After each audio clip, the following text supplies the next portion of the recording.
Evan Hale handed back a trembling woman's purse and felt his entire existence crack open.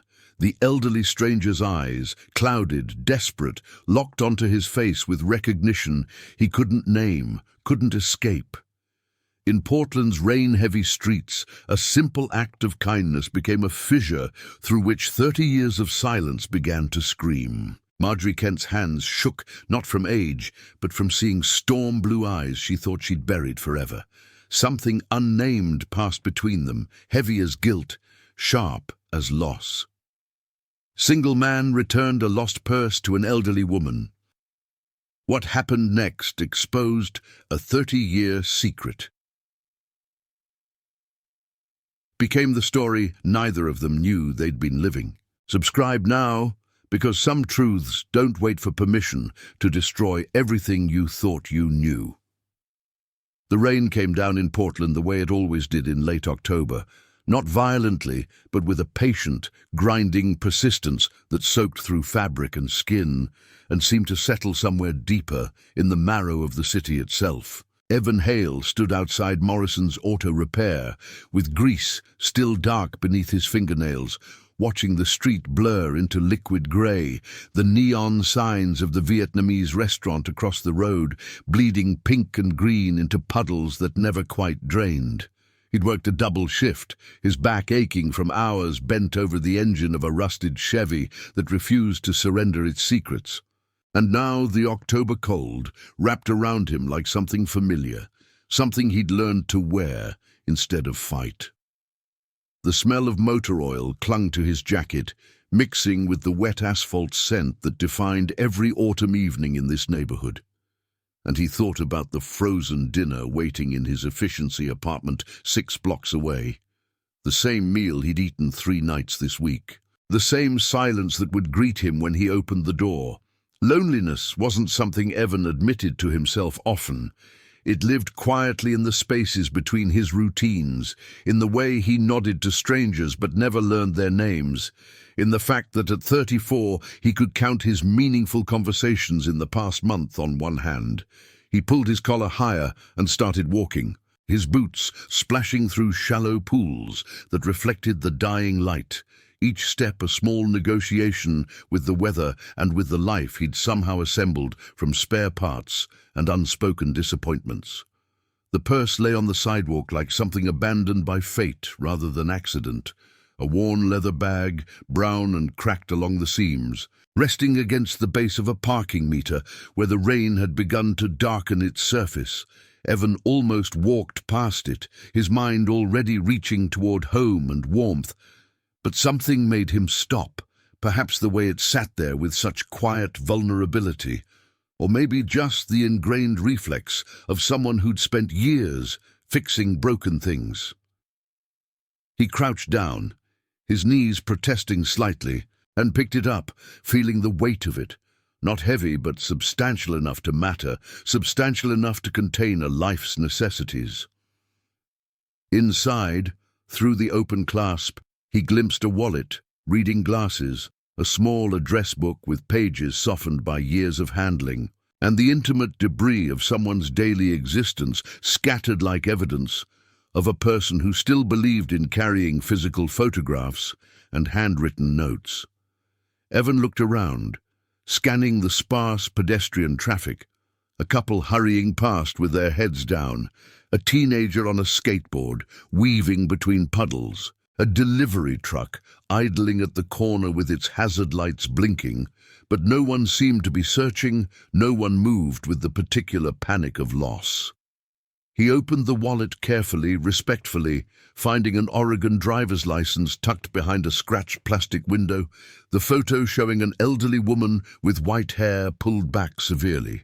Her expression caught somewhere between dignity and exhaustion, and the name printed below, Marjorie Ann Kent, age 82, address listed as Laurelhurst, one of the old neighborhoods where houses still carried the architectural weight of better decades. Something in her photographed eyes, pale, distant, holding some emotion Evan couldn't name, made him decide immediately that he wouldn't just drop this at a police station or leave it with the restaurant staff across the street. The address, led him deeper into a part of Portland he rarely visited, where the streets widened and the houses stepped back from the sidewalk behind gates and gardens that spoke of money from another era. Wealth that had learned to whisper rather than shout. Evan caught the bus, watching the city transform through rain-streaked windows, the cramped storefronts and apartment blocks giving way to tree-lined avenues where maples and oaks formed canopies overhead, their autumn leaves plastered wet against the pavement in shades of amber and rust. He clutched the purse on his lap, feeling oddly protective of it now, as though he'd been entrusted with something more than lost property, some fragment of a stranger's dignity that deserved careful handling. The bus rolled past houses with wraparound porches and stained glass windows, past gardens where rose bushes had been cut back for winter and yard signs advertised private security systems. And Evan felt the familiar displacement of crossing into a world where people's problems were different from his own, where loss meant something other than choosing between rent and car insurance. When he pulled the cord and stepped off at Laurelhurst Avenue, the rain had softened to a mist that hung in the air like suspended breath, and the street stretched before him in elegant quiet, the houses standing like monuments to stability, to the kind of permanence Evan had never known. He checked the address again, walked 3 blocks north, and found himself standing before a house that didn't quite match the others, a Victorian structure, once grand, now sagging slightly at the edges, its paint peeling in long grey strips, the garden overgrown with weeds pushing through what had been carefully planned flower beds, the whole property radiating a particular sadness that comes from neglected beauty, from grandeur left to crumble without witnesses. The gate hung crooked on its hinges, and Evan pushed through it carefully, the metal squealing faintly, announcing his presence to windows that seemed to watch him with dark suspicion. The front path, cracked and uneven, led him past a bird bath filled with brackish water and dead leaves, past a trellis where roses had once climbed, but now only thorny stalks remained, twisted and wild, claiming territory the garden had surrendered. The house loomed larger as he approached, 3 stories of Victorian ambition slowly succumbing to time and weather. The gabled roof missing shingles, the porch steps worn smooth in their centres from decades of footsteps now absent. Evan climbed those steps slowly, feeling the wood creak beneath his weight, hearing the house respond to his presence with small groans and whispers, and he noticed the windows. Tall, narrow, their glass reflecting nothing but grey sky and the shapes of bare branches. He raised his hand to knock, his knuckles hovering an inch from the door's surface, and felt an inexplicable hesitation, a sense that crossing this threshold would mean something he couldn't yet understand, that returning a lost purse was about to become something else entirely. The moment stretched. The rain continuing its soft percussion on the porch roof, the city sounds distant and muted, and then he knocked, 3 times, firm but not aggressive, the sound swallowed almost immediately by the house's dense silence. For a long moment, nothing happened, and Evan wondered if she was home, if he should leave the purse on the doorstep with a note. But then he heard movement inside, slow and shuffling, the particular rhythm of elderly footsteps approaching with caution, and the door opened a crack, stopped by a tarnished chain, and through that narrow gap he saw her. Marjorie Kent looked older than her photograph, her face more deeply lined, her white hair escaping from what had once been a careful arrangement, falling in wispy strands around a face that seemed carved from exhaustion and weariness. But it was her eyes that struck Evan first. Pale blue, almost colourless, but burning with something he couldn't name, something that flickered between fear and recognition, between hope and horror. She stared at him through the crack in the door, her trembling hand still gripping the edge, and Evan saw her mouth open slightly, her breath catching audibly, as though she'd seen something impossible, something that shouldn't exist on her porch in the fading October light. He held up the purse, trying to smile, trying to communicate simple kindness, and said, "Mrs. Kent, I found your purse on the sidewalk downtown. I wanted to make sure you got it back safely." His voice sounded strange to his own ears in this context, too casual for the weight of her stare, too ordinary for whatever storm seemed to be gathering behind her eyes. She didn't speak immediately, didn't reach for the purse, just continued to look at him with that terrible intensity, her gaze moving across his face as though reading some text written there in a language only she could understand. The silence grew heavy, uncomfortable, and Evan shifted his weight, suddenly aware of how he must appear, a stranger, a man covered in the day's grime, standing uninvited at the threshold of her decaying sanctuary, and he felt the impulse to leave the purse and retreat, to escape whatever unspoken thing was happening in the space between them. "Your eyes," Marjorie finally whispered, her voice cracked and thin, barely audible above the rain's soft static.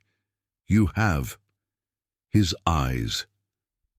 The words hung in the damp air, nonsensical and loaded with meaning Evan couldn't access, and he saw her hand shake more violently as she fumbled with the chain, pulling the door fully open now, her whole body swaying slightly, as though the effort of standing had become suddenly more difficult. She looked smaller in the full doorway, diminished somehow, wearing a cardigan that had been expensive once, but now hung loose on her thinning frame, her slippers worn through at the heels. Evan stood frozen, the purse still extended, unsure whether to step forward or back, and Marjorie reached out with both hands, not for the purse but toward his face, stopping inches away as though touching him might confirm or shatter something crucial. "Who are you?" she asked, but the question wasn't really a question. It was an accusation, a prayer, a recognition that seemed to terrify her even as it pulled her forward. Evan felt his heart accelerate, felt something cold slide down his spine that had nothing to do with the weather, and he said carefully, "I'm Evan, Evan Hale. I found your purse."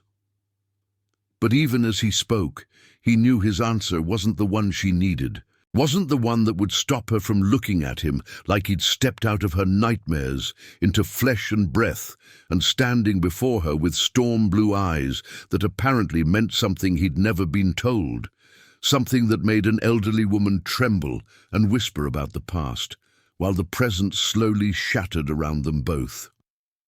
Marjorie stepped back from the doorway, her movement more collapse than invitation, and Evan found himself crossing the threshold into a house that smelled of dust and time and something else, something medicinal and sad, the scent of a life winding down in rooms too large and too empty. The foyer stretched high above them, a staircase curving upward into shadows, the wallpaper peeling in long strips that revealed older patterns beneath, layers of decades stacked like geological strata. Evan clutched the purse, suddenly feeling like an intruder despite her retreat, his boots leaving wet marks on hardwood floors that probably hadn't seen polish in years. Marjorie moved like someone underwater, her steps slow and deliberate, leading him past a parlor where furniture sat shrouded in white sheets like ghosts waiting for a séance, past a hallway mirror so tarnished it barely reflected their passing shapes. The house creaked around them with its own language, the settling sounds of old timber and older secrets, and Evan noticed the way light came through the windows in weak filtered streams, illuminating dust motes that drifted through the air with lazy indifference. She didn't speak as she led him deeper into the house, and he didn't ask questions, both of them moving through an unspoken agreement that whatever was happening required its own pace, its own careful choreography. They entered what must have been a sitting room once, though now it felt more like a cave where someone had retreated to hide from the world, heavy curtains drawn against the day, a single lamp casting yellow light across surfaces crowded with decades of accumulation, newspapers stacked beside a worn armchair, teacups left on side tables with dark rings marking their abandonment. "Sit," Marjorie said, gesturing toward a sofa that exhaled dust when Evan lowered himself onto it, the cushions compressed from use, the fabric threadbare along the arms. She remained standing for a moment, swaying slightly, one hand pressed against her chest as though physically holding something in, her breathing shallow and rapid. Evan set the purse on the coffee table between them, the leather bag looking strangely vital among the room's general decay, and he watched her face as she stared at it without reaching for it, her expression cycling through emotions too complex to name. The silence stretched, became uncomfortable, and Evan cleared his throat, ready to make excuses, to retreat back to the simpler world where returning lost property didn't feel like triggering some catastrophic memory. But Marjorie spoke first. "How old are you?" The question came sharp, almost aggressive, and her pale eyes fixed on him with renewed intensity, searching his face as though the answer might be written there in lines and angles. 34, Evan said carefully, watching her reaction, seeing something flicker across her features. Recognition, calculation, pain. Where were you born? Who raised you? The questions kept coming, each one more invasive than the last, and Evan felt his own defenses rising. The instinctive withdrawal of someone who'd learned young that personal information was currency best kept close. "Mrs. Kent, I just came to return your purse. I don't think—" But she cut him off with a sharp gesture, her hand slicing through the air between them. "Please," Marjorie whispered, and the word contained such raw desperation that Evan felt his resistance crumble slightly. "Please, I need to know. Your birthday? Tell me your birthday." Something in her voice, in the way her whole body seemed to lean forward in supplication, made Evan answer despite his better judgment. "March 15th, 1991, but I don't see what that has to do with—" He watched her face crumble, watched her sink into the armchair across from him, as though her legs had simply given out, one hand covering her mouth, her eyes squeezed shut against tears that leaked out anyway, tracking down her lined cheeks in slow, painful progress. Evan sat frozen, watching this stranger's grief spill out in front of him, feeling simultaneously responsible and completely lost, unable to understand why returning a purse had become this raw display of ancient sorrow. Marjorie rocked slightly, her thin shoulders shaking, and when she finally opened her eyes, they held a wildness that frightened him, a look of someone standing at an edge they'd been avoiding for 30 years. "The third," she breathed. "You would have been the third. Benjamin was the third." Didi. The words made no sense, but they fell between them with the weight of revelation, and Evan felt the air in the room change, thicken, as though the house itself was leaning in to listen, to bear witness to whatever confession was clawing its way out of this woman's chest. "I don't understand," Evan said, his voice sounding hollow even to himself, and he couldn't grasp what she meant, what any of this meant. But something in his gut twisted with a recognition his conscious mind refused to acknowledge. Marjorie pulled a tissue from her cardigan pocket, dabbed at her eyes with shaking hands, and seemed to be gathering herself, pulling together pieces of composure like someone assembling armor before battle. "My grandson," she finally said, each word careful and deliberate, weighted with years of silence. "Benjamin. He would be 34 now, if he'd lived, if he'd—" She trailed off, her voice breaking on the last word, and Evan felt something cold settle into his chest, a creeping awareness that this conversation was heading somewhere he didn't want to go. "I'm sorry for your loss," he said automatically, falling back on the phrases people use when confronted with grief, the socially acceptable distance of condolence. But Marjorie shook her head violently. "No," she said. "No, you don't understand. I don't know if he's lost. I don't know what happened to him. There was a night, a terrible night, and everything broke, and I made choices, and Benjamin—" She couldn't finish, her breath coming in gasps, and Evan watched as she pressed her palms against her temples, as though physically trying to hold her skull together, to keep the memories from spilling out and destroying what remained of her carefully constructed present. Evan should have left then.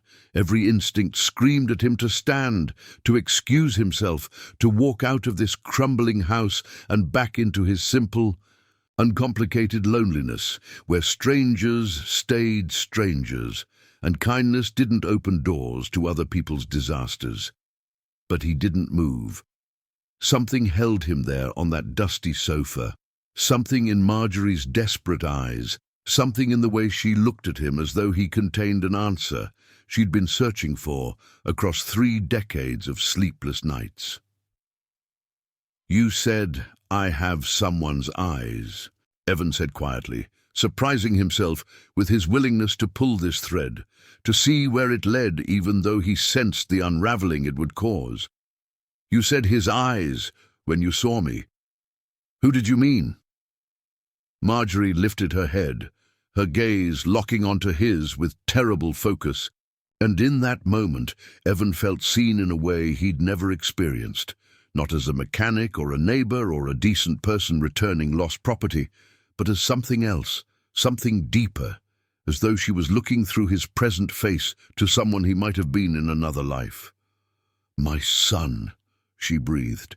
"You have my son's eyes, storm blue, exactly that shade. I'd know them anywhere, even after all these years, even though—" She paused, her hands twisting the tissue into fragments. "Even though I only saw my grandson once, the night he was born, the night everything went wrong."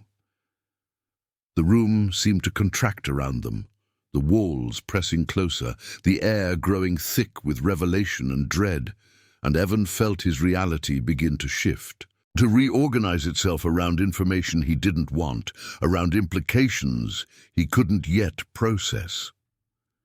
"Mrs. Kent," he said slowly, his mind racing through possibilities, through coincidences that seemed too precise to be accidental. "I think you should know, I was adopted. I don't know anything about my birth family. The records were sealed. I've never—" He stopped, seeing her reaction, the way her whole body went rigid, the way hope and horror waged war across her features. Marjorie stood abruptly, moving with sudden energy that seemed to burn through her earlier fragility, and she crossed to a bookshelf in the corner, pulling down a box that had been hidden behind a row of untouched volumes. She returned to her chair, setting the box on her lap with reverent care. And when she opened it, Evan saw photographs, dozens of them, some in frames, others loose, all yellowed with age, all depicting people he'd never seen, but whose faces seemed to whisper of familiarity. Marjorie's hands trembled as she sorted through them, finally selecting one, a photograph of a young man, maybe 25, with dark hair and a crooked smile and eyes that made Evan's breath catch because they were his eyes, the exact shade of blue-grey that looked back at him every morning from the mirror, the eyes that had always seemed too intense, too haunted for his ordinary life. "This is my son, Thomas," Marjorie said, holding the photograph toward him, her voice barely above a whisper. "He died before Benjamin was even a year old. But before he died, before everything fell apart, he had a son. He had you." The photograph trembled in Evan's hands as he stared at the face of a man who might be his father. The edges of the image softened by time, the colors faded to that peculiar sepia quality that marked the early 1990s. Thomas Kent looked young in the picture, caught mid-laugh at some forgotten moment, his arm around a woman with long, dark hair whose face had been partially torn away, either by accident or design, leaving only a ghost of features Evan couldn't reconstruct. He traced the line of Thomas's jaw with his thumb, seeing his own bone structure reflected there, the same slightly crooked nose he'd broken as a teenager, the same way the hair grew stubbornly against the grain at the temples. The recognition hit him in waves, not the joyful reunion of finding lost family, but something darker, heavier, like watching his own life rewritten in real time, every assumption about his origins dissolving into this cramped room with its smell of decay and this elderly woman's desperate certainty. Marjorie watched him examine the photograph with an intensity that made Evan's skin prickle, her breathing shallow, her hands clutched together so tightly her knuckles had gone white. Outside, the rain had intensified, drumming against the windows with renewed purpose, and the sound filled the spaces between their silence. The house creaking its accompaniment to this moment that felt suspended between past and present, between what Evan had believed himself to be and what he might actually be. "Tell me about that night," Evan said finally, his voice strange and distant to his own ears, and he set the photograph carefully on the coffee table between them, unable to keep holding this stranger who wore his eyes. "Tell me what happened to Benjamin." The name felt foreign on his tongue, like trying on someone else's identity, and he watched Marjorie's face contort with the effort of remembering, of dragging up memories she'd clearly spent decades trying to bury. She stood again, moving to the window, pulling back the heavy curtain to reveal rain-streaked glass and the overgrown garden beyond, her reflection ghostly in the darkening pane. "It was winter," she began, her voice taking on a distant quality, as though she was narrating events that had happened to someone else, in some other life. "February. Thomas had been gone 3 months. An accident, they said, though I never believed it, never believed my son would have been so careless." She paused, her finger tracing patterns on the glass, leaving smudges in the accumulated grime. His girlfriend, Rebecca, the woman in the photograph, she came here that night, frantic, covered in snow, carrying Benjamin wrapped in blankets. He was 3 months old, so small, and she was terrified, kept looking over her shoulder like someone was following her. Marjorie turned back to face Evan, her pale eyes swimming with unshed tears. She wouldn't explain, just kept saying it wasn't safe, that terrible things were happening, that Thomas's passing wasn't an accident, that there were people. She stopped abruptly, her hand flying to her mouth as though she'd said too much, as though even now, 30 years later, the truth was too dangerous to speak aloud. Evan felt his heart hammering against his ribs, felt the room tilt slightly as the implications of her story began to settle around him like snow accumulating, silent but suffocating. "What people?" he pressed, leaning forward, needing to hear the rest, even as part of him wanted to run, to escape back to his apartment, where his biggest problem was choosing between frozen dinners and his loneliness was manageable, known, safe. Marjorie returned to her chair, collapsing into it heavily, and reached for the box of photographs again. But this time she pulled out not images, but newspaper clippings, yellowed and brittle, their headlines shouting about violence and investigations from 3 decades past. She spread them across the coffee table, stories about unsolved cases, about organized operations in Portland that the authorities had tried and failed to dismantle, about people who disappeared or turned up in the Columbia River with no witnesses, no arrests. "Thomas got involved with the wrong people," Marjorie said, her voice hardening with anger or shame. Evan couldn't tell which. Money troubles, debts he couldn't pay, and then suddenly he had cash again, new car, promising Rebecca he'd take care of her and the baby. But something went wrong. He tried to get out, I think, tried to walk away, and that's when... She gestured at the clippings, at the evidence of a world Evan had never touched, had never even imagined touching. That's when they made sure he couldn't talk. Made it look like he'd lost control on a wet road, but I knew. A mother knows. The revelation hung in the air between them, heavy and poisonous, and Evan felt his sense of self fragmenting, the simple story of his life, orphaned through unfortunate circumstances, raised in foster care, made his own way in the world, replaced by this darker narrative of violence and fear and choices made in desperation. "And Rebecca?" he asked, almost afraid to hear the answer. Marjorie's face crumbled again, fresh tears tracking down the paths worn by earlier ones.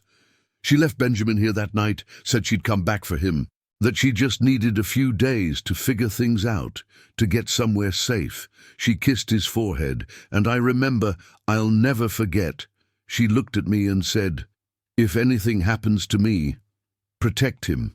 Don't let them know he exists."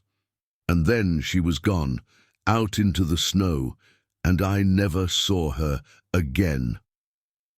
The words fell like stones into water, creating ripples that spread outward, touching everything, changing everything. "I waited," Marjorie continued, her voice breaking. "I waited 2 days, 3, a week, and she never came back. I called the number she'd given me, but it was disconnected. I went to the address. It was a shelter, and they said they'd never heard of her. And all the while I had this baby, this beautiful, terrified baby who cried at night like he knew something terrible had happened, like he carried his parents' fear in his tiny bones." Evan couldn't speak, couldn't process the magnitude of what she was telling him, and he stared at the clippings on the table, at the grainy photographs of crime scenes and courthouses, at the evidence of a world that had reached out and torn apart his biological family before he could even form memories. "Why didn't you keep him?" The question came out harsher than he'd intended, accusatory, and he saw Marjorie flinch as though he'd struck her. "Why didn't you keep me?" The correction felt important, necessary, claiming the identity even as he reeled from its implications. Marjorie's face twisted with anguish, with the particular agony of someone forced to defend the indefensible. "I was terrified," she whispered. "Rebecca's fear, it infected me. Every car that passed the house, every phone call, every stranger on the street, I thought they were coming for him, for Benjamin, for you." She corrected herself, the word barely audible. "And I was alone, grieving my son, unable to function. And there was this baby who needed so much, who deserved better than a grandmother falling apart in a house full of ghosts. I told myself I was protecting you, that if I gave you up, they'd never find you. You'd be safe, hidden in the system where no one could trace the connection back to Thomas, back to whatever he'd been involved in."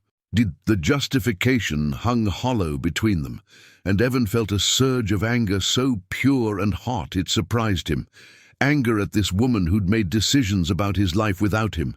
Anger at parents he'd never known, who'd brought him into a world of danger and then vanished. Anger at the universe that had shaped him through absence and silence and now wanted to reshape him through revelation. "So you just gave me away," he said, his voice flat, dangerously calm. "You took me to some agency and handed me over and went on with your life." Marjorie shook her head violently, her whole body rejecting the accusation. "No," she said fiercely, "not some agency. I found a private adoption attorney, someone discreet, someone who promised closed records, complete severance of the paper trail. I paid everything I had to ensure you'd disappear, to give you a chance at a normal life, away from all this, away from the shadow of what happened to Thomas and Rebecca. And then She paused, her voice dropping to barely a whisper. "Then I spent 30 years wondering if I'd done the right thing, if you were alive, if you were happy, if you'd ever forgive me for choosing your safety over my own desperate need to keep you close.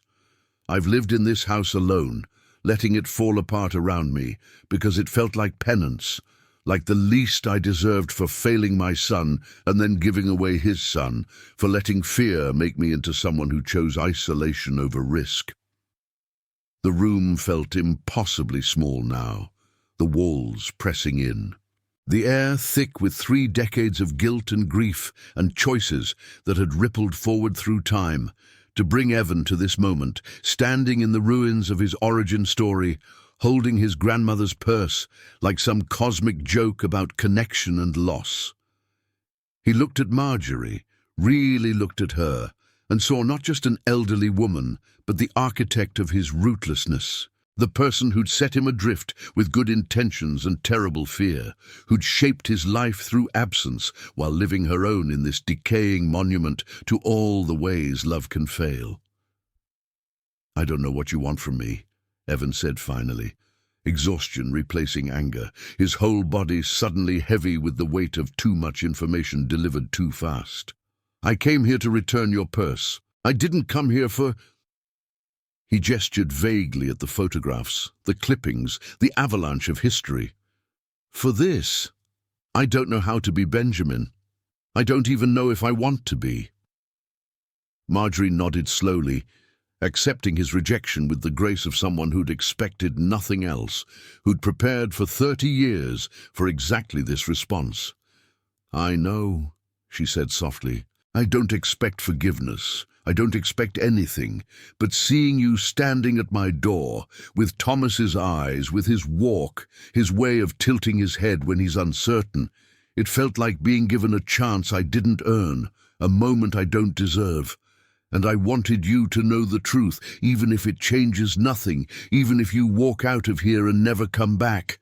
You deserve to know where you came from, even if it's messy and painful and wrapped in mistakes I can never undo."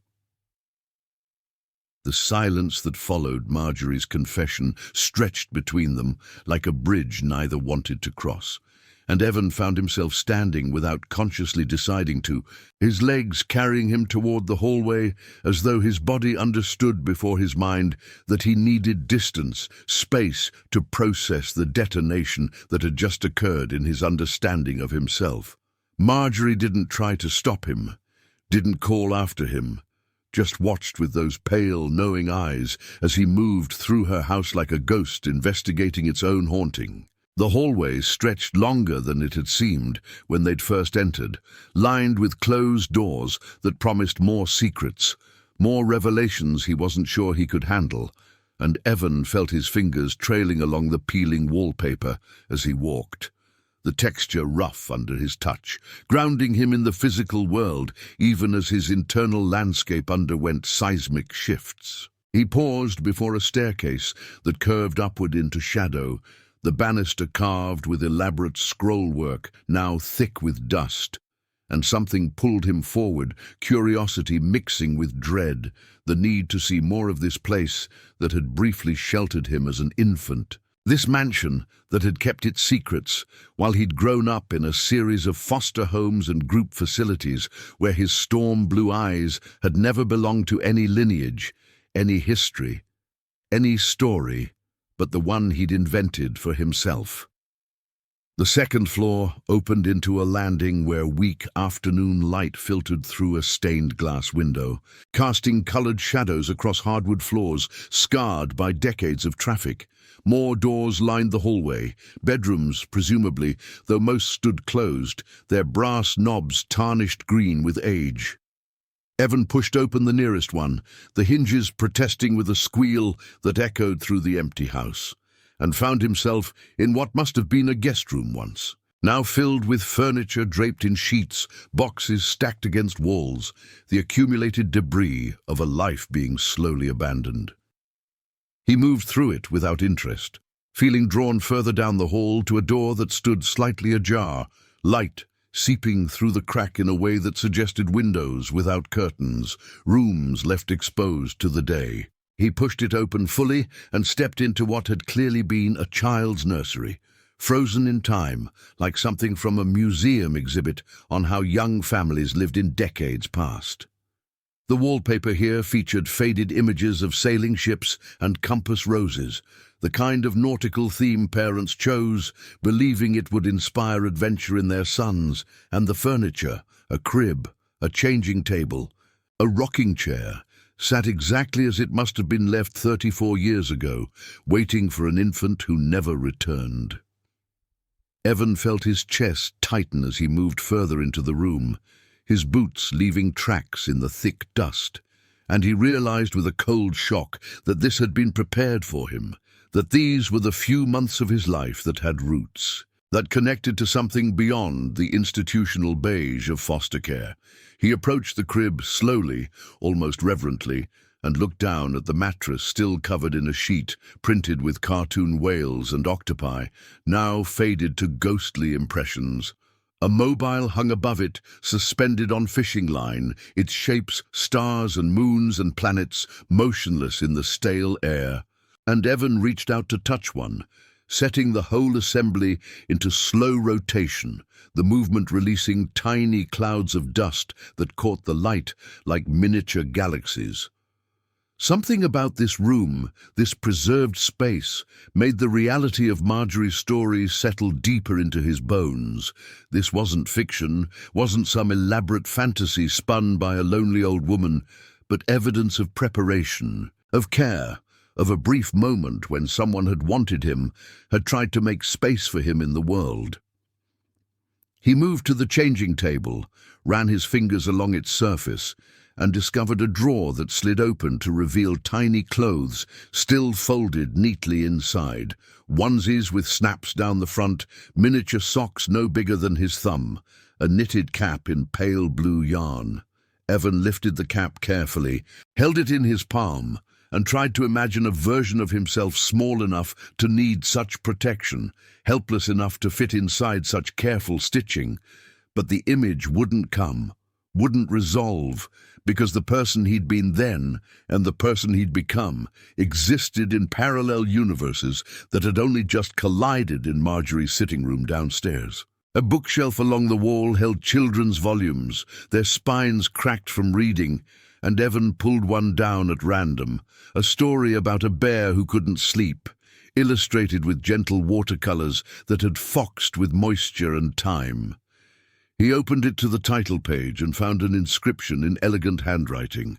"For Benjamin, may you always find your way home. Love, grandmother." The words blurred as Evan stared at them, his vision swimming, and he snapped the book shut, shoving it back onto the shelf with more force than necessary, suddenly angry at this evidence of care that had been offered and then withdrawn, this love that had existed for 3 months and then vanished into the machinery of private adoption and sealed records. He turned from the bookshelf and noticed for the first time a photograph on the small dresser beside the rocking chair. Not framed, just a snapshot tucked into the corner of the mirror, curling at the edges from humidity and neglect. Evan crossed to it, his heart hammering, and carefully pulled it free from where it had been wedged against the glass.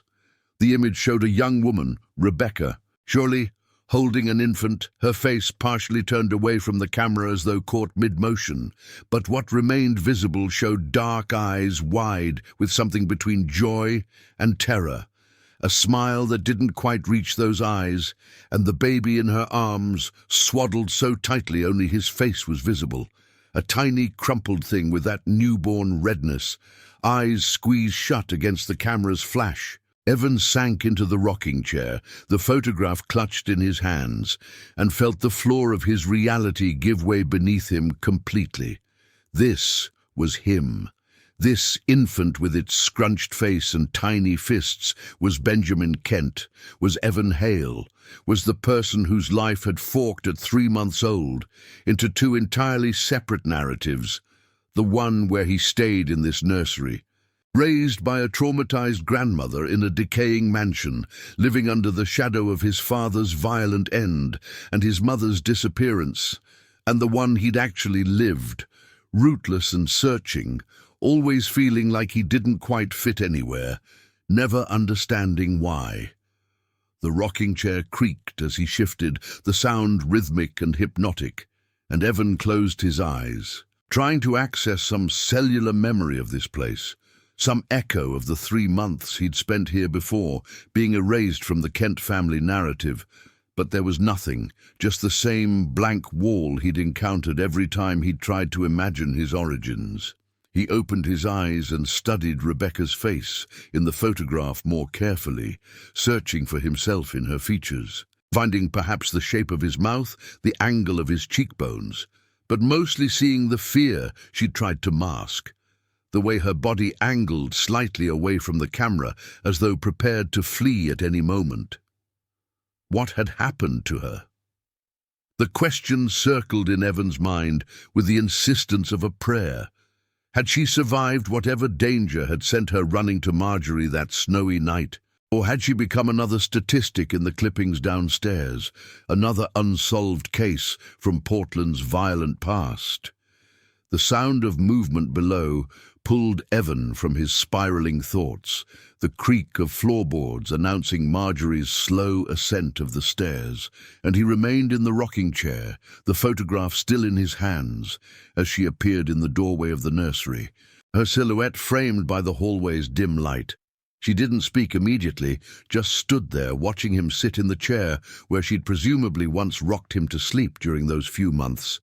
And Evan saw her face working through emotions she couldn't quite control, grief, regret, hope, fear, all cycling across her features in waves. "I couldn't change anything in here," Marjorie finally said, her voice soft, almost apologetic.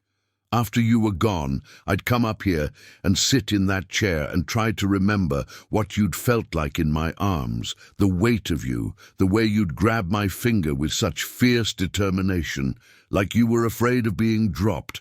I told myself I'd redo the room, pack everything away, but I never could. It felt like erasing you completely, and I'd already done that once by letting you go." She stepped into the room, moving carefully as though the floor might give way, and sat on the edge of the crib, her weight making the frame groan softly. "I see you found the photograph," she added, nodding toward the image in Evan's hands. "That was taken the day Rebecca brought you here. I grabbed the camera on impulse, thinking I'd want to remember that moment, not knowing it would be the last time I saw her, the last time I had evidence she'd ever existed." Evan held up the photograph, studying it again with Marjorie present to provide context, to fill in the gaps of what the image couldn't show. "What was she like?" he asked, surprised by how much he wanted to know, how the question felt urgent despite the decades of separation. Marjorie smiled, a sad, distant expression that transformed her face, showing traces of the younger woman she'd been.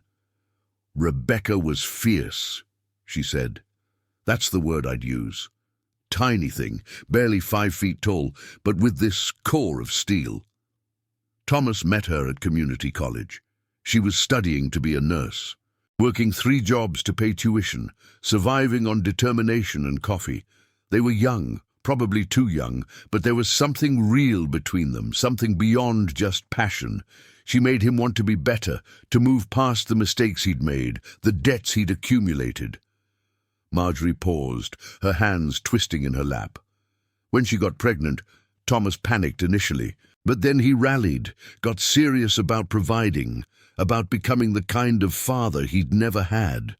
That's when he made his worst decision, getting involved with people who promised easy money, who told him one job, one shipment moved from point A to point B, and he'd have enough to get Rebecca and the baby a decent apartment to start clean. But those people don't let you walk away after one job. The story filled in pieces Evan hadn't known to ask about, creating a picture of his biological parents as real people with flaws and dreams and terrible choices that cascaded into tragedy. "And after Thomas passed," Evan prompted, "Rebecca came to you?" Marjorie nodded, her eyes distant with remembering. "She showed up 3 months after his funeral, in the middle of a snowstorm, with you wrapped in blankets. She was frantic, barely coherent, saying they'd been watching her, following her, that someone had been in her apartment while she was at work, going through her things. She thought they were looking for something Thomas had taken, some evidence or money he'd hidden, and she was terrified they'd hurt you to pressure her into revealing whatever they thought she knew. But she didn't know anything. Thomas had kept her separate from that world, tried to protect her from the consequences of his choices." Marjorie's voice cracked. "She begged me to hide you, to keep you safe while she figured out what to do, where to go. She had this plan to disappear, to go to her sister in California, or maybe Canada, somewhere far from Portland and the people who'd taken Thomas from her. And I said yes, of course I said yes. How could I not? But I remember holding you that night, watching her prepare to leave, and feeling this terrible certainty that she wouldn't make it, that whatever Thomas had gotten tangled in was too big, too ruthless. And she was just one frightened girl, trying to outrun something she couldn't escape. The weight of his origin story settled around Evan like a physical presence, heavy and inescapable. And he looked down at the photograph again, at Rebecca's face caught in that moment of transition between one disaster and the next. "And you never heard from her again?" he said, not quite a question. Marjorie shook her head, fresh tears tracking down her weathered cheeks. "Nothing. For weeks I waited, keeping you hidden, barely leaving the house, jumping at every sound. When no one came looking, I started to hope maybe she'd made it. Maybe she was safe somewhere, rebuilding her life, planning to come back for you once the danger passed." But months went by, and the silence felt more and more like an answer, like confirmation of my worst fears. I hired a private investigator eventually, spent money I couldn't afford, but he found nothing. No trace of Rebecca Moore after that night, no records of her using her identification or accessing her bank account, no body discovered that matched her description. She simply vanished, as completely as if she'd never existed, and I was left with you and a decision I wasn't equipped to make. The confession hung in the dusty air of the nursery, and Evan finally understood the impossible position Marjorie had occupied, guardian of a child whose very existence might be dangerous, whose connection to Thomas and whatever he'd been involved in could paint a target on this house, on anyone who tried to raise him as their own. The afternoon bled into evening while they sat in the nursery, neither quite ready to descend back into the present, both caught in the gravity of what had been revealed and what it meant going forward. Evan eventually stood from the rocking chair, his joints protesting from the awkward position, and carefully placed the photograph of Rebecca and infant Benjamin on the dresser where he'd found it, a piece of evidence returned to its place in this shrine to abandonment. Marjorie remained perched on the edge of the crib, looking smaller than ever, shrunken by the weight of her memories and confessions, and Evan felt an unexpected surge of something like pity, not for himself and the childhood he'd lost, but for this woman who'd spent 3 decades in this crumbling house, haunted by her choices, isolated by her guilt.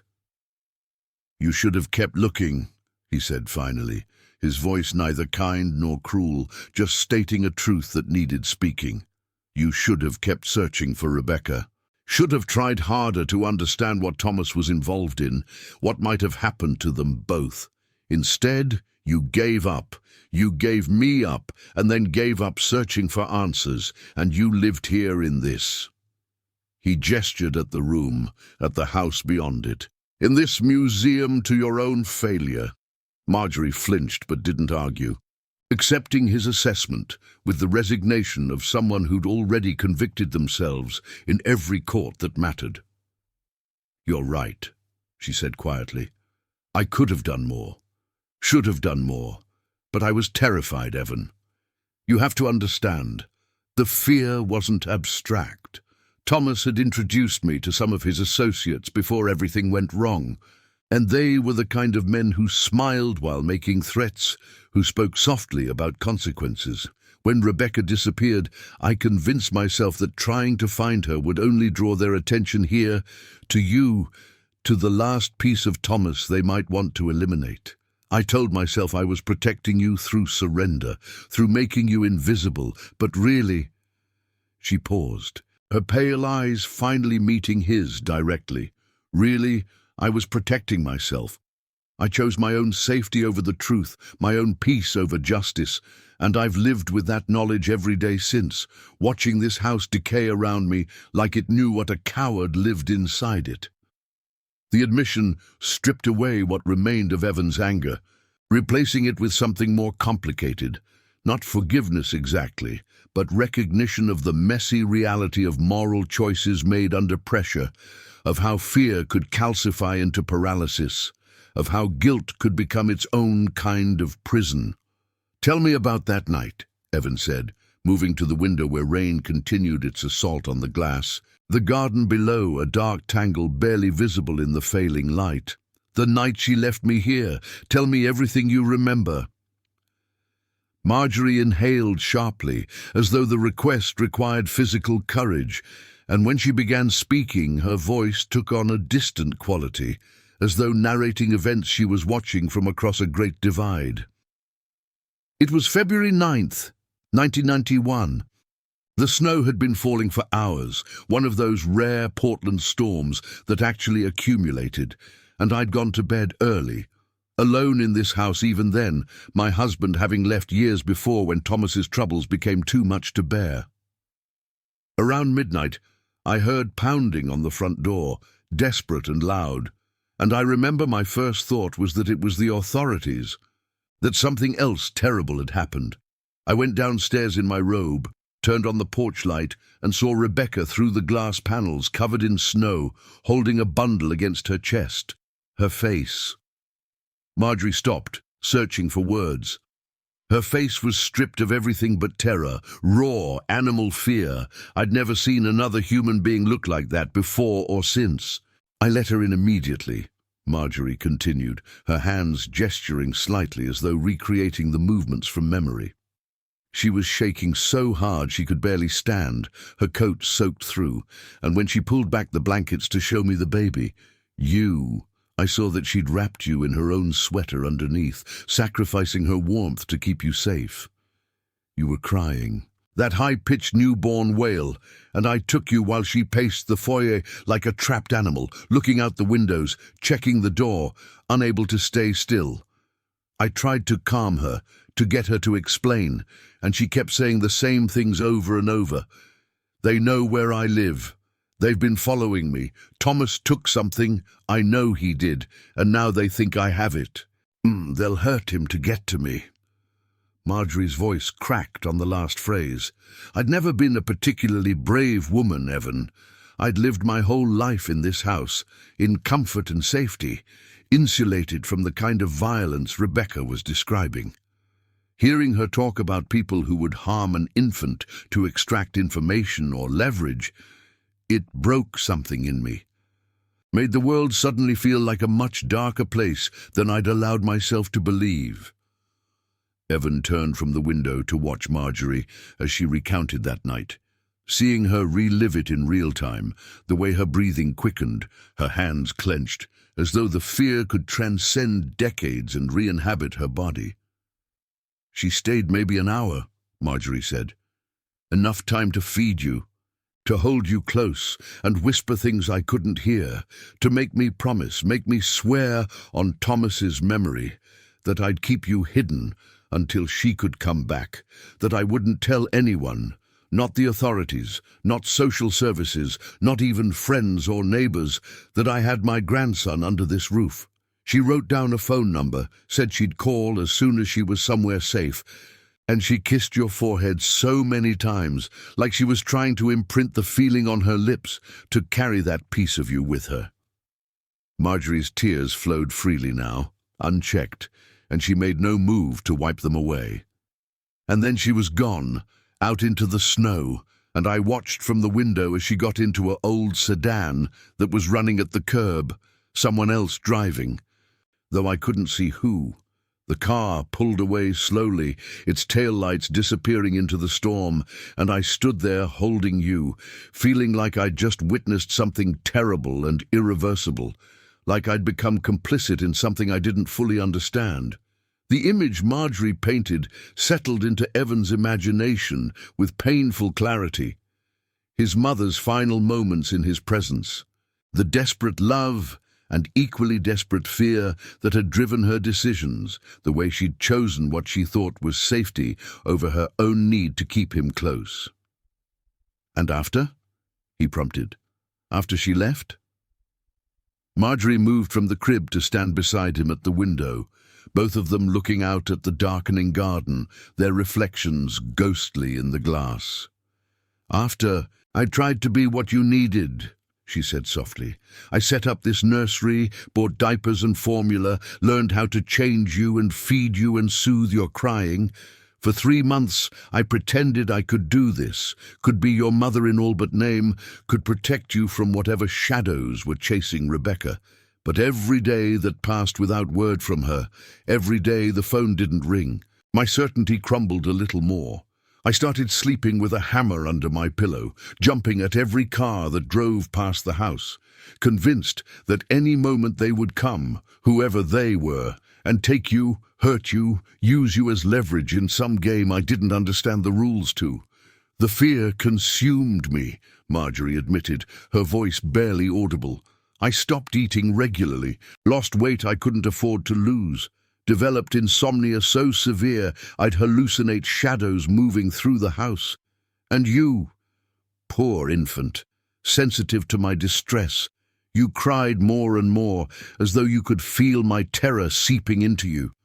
I'd hold you at 3 in the morning, both of us shaking, and I'd think about Thomas, about how his one bad decision had cascaded into all this destruction. And I'd feel so angry at him, so betrayed, even though he was gone and couldn't defend himself or explain what he'd been thinking when he got involved with those people. She paused, drawing a shuddering breath. By April, I'd convinced myself that keeping you here was selfish, that I was putting my own need to hold on to the last piece of Thomas ahead of your actual safety. I started researching options, calling adoption attorneys, learning about closed adoptions and sealed records, about how I could legally sever the connection between you and the Kent family name, make you untraceable. Evan felt his jaw tighten, felt old resentments rising, despite his growing understanding of Marjorie's impossible position. "You could have gone to the authorities," he said. "Could have told them everything, let them protect us both, investigate what happened to Thomas and Rebecca." Marjorie shook her head firmly. "You think I didn't consider that. But Rebecca had been explicit. No authorities, no official involvement. She'd said they had people inside the system, that reporting anything would only put you in more danger. And I believed her because I'd seen her fear, and fear that deep doesn't lie. So I made the choice I thought would save you, even if it meant giving you up, even if it meant spending the rest of my life wondering if I'd done the right thing or just taken the coward's way out." They stood in silence, the weight of that long-ago decision pressing down on them, and Evan realized that his whole life, every foster home, every school he'd bounced through, every moment of feeling untethered, had been shaped by Marjorie's choice made in this house, in the grip of fear she'd let metastasize into action. "I found an attorney who specialized in discreet placements," Marjorie said, resuming her confession. "A man who asked no questions beyond what was legally necessary, who accepted my explanation that you were the child of a relative who couldn't care for you, who needed to be placed somewhere safe, somewhere with a complete break from your birth identity. He charged me everything I had in savings, promised sealed records, permanent severance of any connection to the Kent name. I signed papers I didn't fully understand, did things that probably weren't entirely legal, all while holding you and telling myself it was for your own good." Her voice broke completely on the last words. "The day I handed you over, May 3rd, 1991, I remember every detail. What you were wearing, how you smelled like the baby lotion I'd been using, the way you'd started recognizing my face and would smile when I picked you up. The attorney met me at his office, had a couple with him who were approved to foster you initially, and I placed you in that woman's arms and watched her face light up with joy even as mine crumbled with grief. And I walked out of that building knowing I'd just erased you from existence, made you into someone else's child, someone else's problem, someone else's future." The confession hung between them in the darkening nursery, and Evan found he couldn't speak, couldn't process the casual way she described dismantling his identity, severing him from any connection to who he'd been born to be. Finally he managed, "Did you ever try to find me? After you'd given me up, did you ever wonder where I'd ended up? Who I'd become?" Marjorie nodded vigorously. "Every day," she said fiercely. "Every single day for 34 years. But I'd paid for records to be sealed, for the adoption to be untraceable. And that meant I couldn't undo it, couldn't find you even when I wanted to. I'd lie awake at night imagining you, As a toddler, a child, a teenager, an adult, wondering if you were happy, if you'd been placed with good people, if you ever thought about where you came from, or if you'd simply accepted the story you'd been told. She turned to face him fully. And then today, you appeared at my door with my lost purse and Thomas's eyes.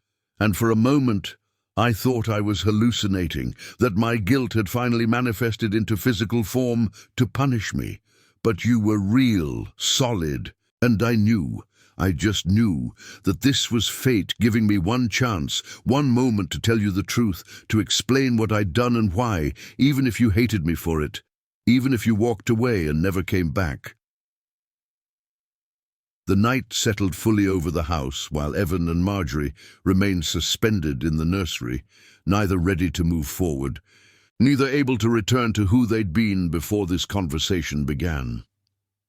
Eventually, Marjorie suggested they go downstairs, make tea, continue talking in the sitting room where at least they could be more comfortable, and Evan followed her down the staircase, watching her grip the banister tightly, her descent slow and careful.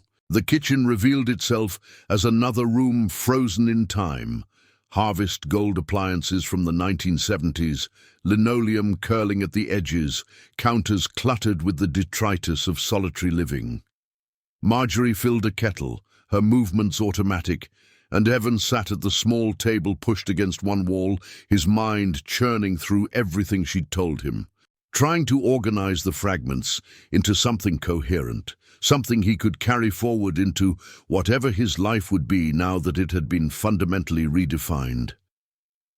The kettle whistled, steam rising in the cold kitchen, and Marjorie poured water over tea bags in mismatched cups, setting one before Evan, before taking the chair across from him, her hands wrapped around her own cup as though drawing warmth from it.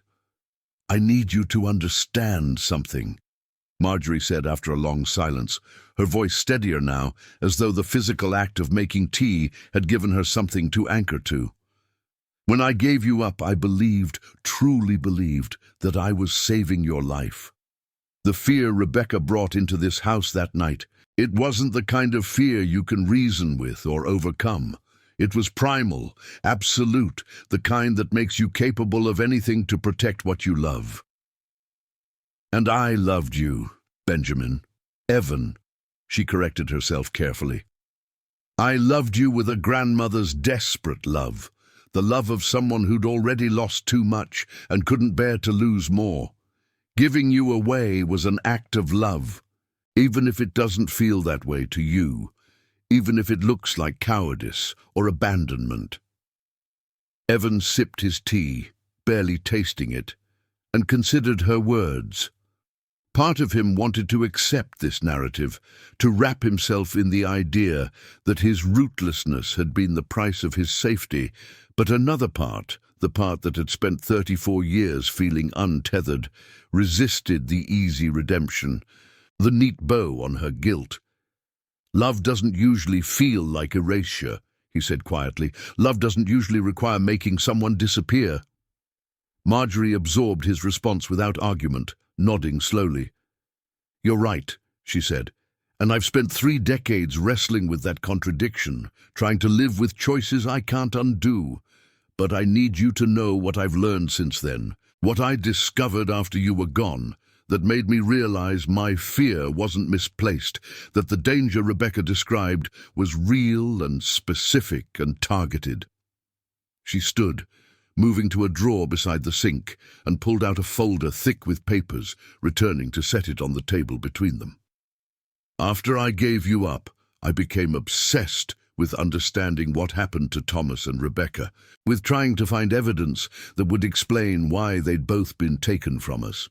I hired investigators, paid for newspaper archives, tracked down people Thomas had known, and slowly, very slowly, a picture emerged of what he'd gotten involved in and why it cost him his life."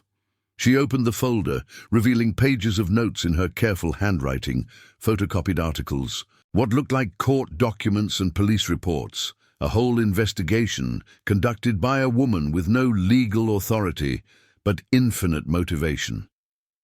Evan pulled the folder closer, scanning the top pages, seeing names and dates and connections mapped out like a conspiracy theorist's wall made portable. "What did you find?" he asked, his voice tight. Marjorie leaned back in her chair, her face settling into the expression of someone delivering bad news they'd rehearsed. "Thomas was recruited as a courier," she began. "Nothing dramatic, just driving packages from Portland to Seattle and back, making deliveries to addresses that changed weekly. He was paid well, probably didn't ask enough questions, and for a few months it seemed fine. But then he started noticing things. Patterns in the deliveries, the kinds of places he was sent, the way people reacted when he showed up. He wasn't transporting weapons or substances, you might think, but documents, financial records, information being moved between people who needed to stay unconnected on paper." She paused, her fingers tracing patterns on her teacup. "Thomas got curious, got smart and got stupid all at once. He made copies of some of what he was transporting, kept them as insurance, thinking if things went wrong, he'd have leverage to negotiate his way out or evidence to trade for protection." The revelation shifted something in Evan's understanding of his father, not just a victim of circumstance, but an active participant who'd tried to play a game he didn't fully understand. "And they found out," Evan said, not quite a question. Marjorie nodded. "They found out, or he tried to use his leverage prematurely. I'm not sure which. What I do know, based on what I eventually pieced together from people who knew him, is that Thomas told Rebecca he had something valuable hidden, something that could either save them or destroy them, depending on how it was used.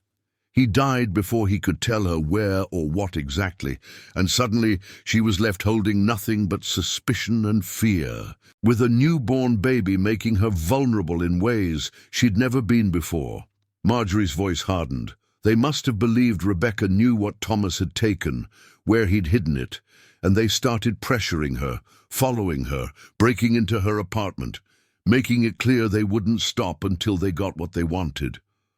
That's what sent her running to me that night. The realization that she couldn't protect you and search for Thomas's hidden insurance at the same time. Evan felt the pieces clicking into place, the outline of a tragedy shaped by information and violence, and the casual cruelty of people for whom lives were just variables in larger calculations. "And Rebecca?" he pressed. "What happened to her after she left here?" Marjorie's face crumpled. Fresh grief, mixing with old.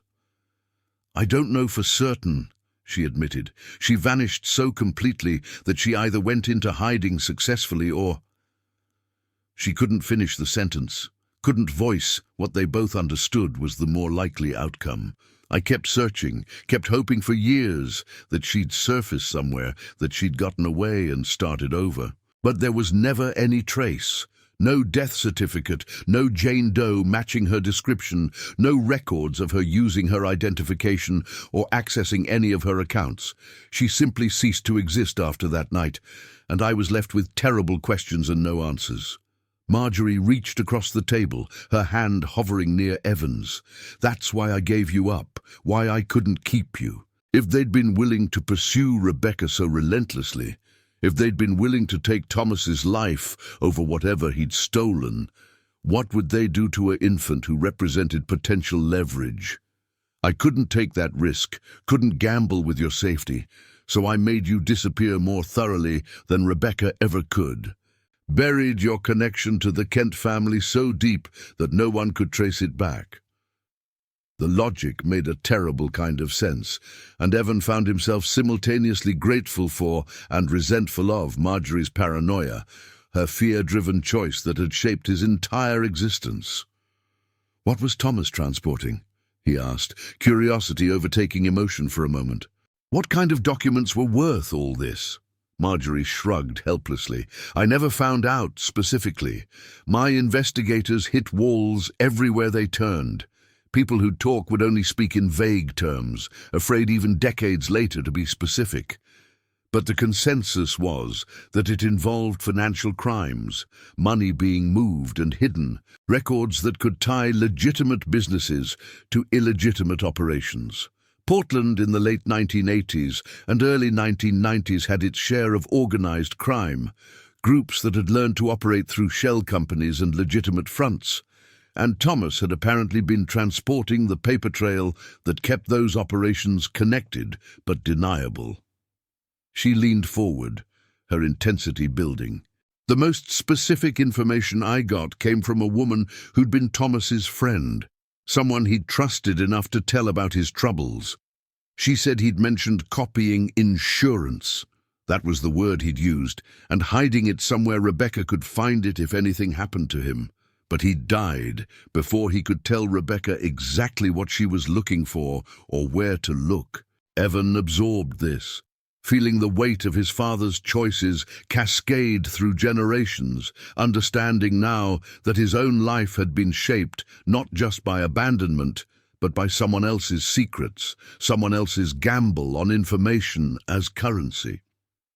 So whatever Thomas hid, it's presumably still out there, Evan said slowly. Somewhere Rebecca might have found it before she disappeared, or somewhere it's been sitting undiscovered for 3 decades. Marjorie nodded, her eyes sharp, despite her exhaustion. That's what I believe, yes, and it's possible, maybe even likely, that if we could find whatever Thomas hid, we might also find answers about what happened to Rebecca, whether she's alive somewhere, whether... She trailed off, but Evan heard the unspoken hope. The desperate fantasy that maybe his mother had survived, had simply been too afraid to surface, too convinced of the danger to risk contact.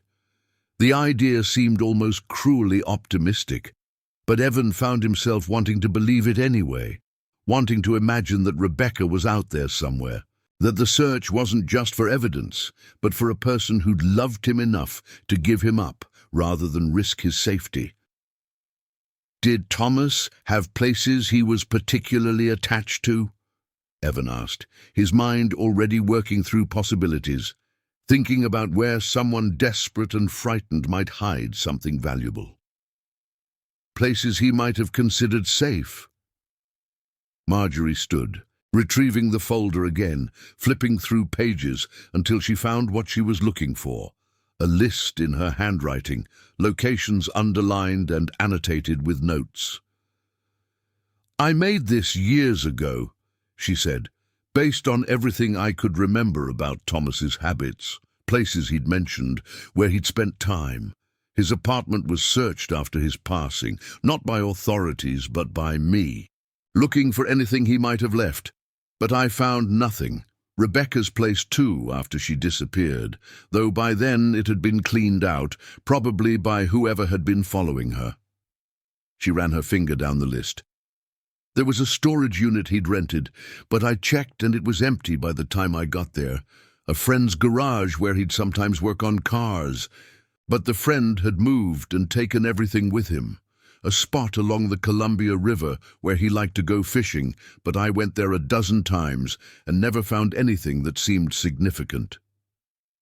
Evan studied the list, seeing his father's ghost life mapped out in addresses and locations, and felt a strange pull, not quite obligation, not quite curiosity, but something mixing both with a need he couldn't name. I could look, he heard himself saying, the words surprising him even as he spoke them. I could retrace these places, search again with fresh eyes, with... He stopped, not wanting to sound too invested, too caught up in a mystery that had defined Marjorie's life, but not yet his own. Marjorie looked at him with such sudden, fierce hope that Evan almost regretted the offer, almost took it back, but she reached across the table and gripped his hand with surprising strength. "Would you," she whispered, "would you help me find the truth about what happened? I'm too old now, too weak to do the physical searching myself, but you're young, capable, and you have as much right to these answers as anyone. More right. Maybe since it's your blood, your history, your origin story that's been buried all these years." Her desperation was palpable, And Evan felt himself being pulled into this woman's decades-long obsession, being recruited into a search that might yield nothing but more questions and pain. But he found he couldn't say no, couldn't walk away now that he knew where he'd come from, even if he didn't yet know who he really was. The next morning found Evan alone in his small apartment, staring at the folder Marjorie had given him, its scattered papers feeling like pieces of a life he had never agreed to inherit. Sleep had been impossible. The revelations of the previous day churned inside him, anger, grief, and a strange electricity at finally uncovering truths he'd long stopped searching for. The photos seemed altered in his own space. Thomas's features suddenly familiar, Rebecca's fear newly comprehensible. After several failed attempts to call in, he finally sent a brief text about a family emergency, freeing himself from routine and stepping into the uncertain territory of a past that refused to stay buried. He began with Thomas's last known address, now a modernized condo building that betrayed none of its history. Standing across the street, Evan tried and failed to imagine his father's presence there. Every trace seemed erased. Modern life layered thickly over whatever story had once unfolded within those walls. A storage facility offered another faint lead, but the record showed that Thomas's rented unit had been auctioned decades ago, its contents dispersed to strangers. Each stop left Evan with the same hollow recognition. He was always arriving too late, finding only the echoes of a life already erased. The pattern continued. Rebecca's old apartment destroyed, an old friend's garage now owned by someone with no knowledge of its past. Finally, Evan reached the riverbank Marjorie had marked, a grey, quiet stretch of shoreline under a November sky. He searched without knowing what he hoped to find, the entire task feeling futile and strangely necessary.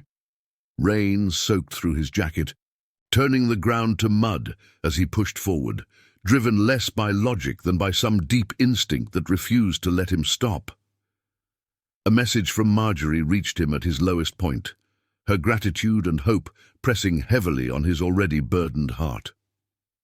Turning back toward his truck, he noticed something half hidden on a nearby tree, a carved heart, initials weathered by time, and a date etched beneath them, TK plus RM, 8/15/90. The carving struck him like a voice from the past, proof that Thomas and Rebecca had once stood here believing in a future the world would soon steal from them. The carving shifted something in his search, and Evan examined the surrounding area with new intent. A drainage pipe buried in the hillside caught his attention, its dark opening just large enough to crawl into. With a flashlight in hand, he forced himself inside despite the stench, the claustrophobic narrowness, and the absurdity of what he was doing. But then the beam caught a rusted metal box, half buried in sediment, tucked safely away in the curve of the pipe. Dragging the box out into the rain, Evan smashed the corroded padlock and opened it to find damp plastic bags protecting a manila envelope and a smaller, carefully wrapped box. Inside the envelope were the financial records Marjorie had described, pages documenting names, dates, and transactions that hinted at the dangerous entanglements Thomas had stumbled into. The second box held something far more personal, a letter addressed to Rebecca in Thomas's urgent handwriting. Sitting in the mud, Evan read his father's final words, an apology wrapped in fear and love. Thomas explained what he had uncovered, what he had taken, and the danger that had grown around him. His letter offered Rebecca instructions for how to protect herself and their newborn son if he died, ending with a plea for her safety rather than revenge. The raw honesty of it tightened Evan's throat, revealing a father desperate to shield a family he knew he might not live to see whole. Understanding dawned with painful clarity. Rebecca had fled without ever finding this evidence, without the guidance Thomas had left for her. She had run on instinct and terror, not armed with the truth. Everything that might have saved her had sat hidden in a pipe beside a river, untouched for decades, waiting for the son who didn't know to look. The tragedy of it settled over Evan with the weight of something irreversible. The drive back to Marjorie's felt heavier and more purposeful than the day before. He carried not just evidence, but the missing pieces of a fractured history, proof of love, fear, and the violent forces that had torn his family apart. When he reached the old mansion, Marjorie opened the door before he could knock, her expression a fragile mixture of dread and hope. Evan lifted the bag containing the box, letting it speak for him. She stepped aside, hand pressed to her chest, and Evan entered not as the stranger returning a lost purse, but as a grandson returning with the truth salvaged from the past. Together, they prepared to confront what the recovered evidence would reveal about Thomas's final days, Rebecca's desperate choices, and the long-buried history that had shaped them both into survivors of a story neither had been meant to inherit.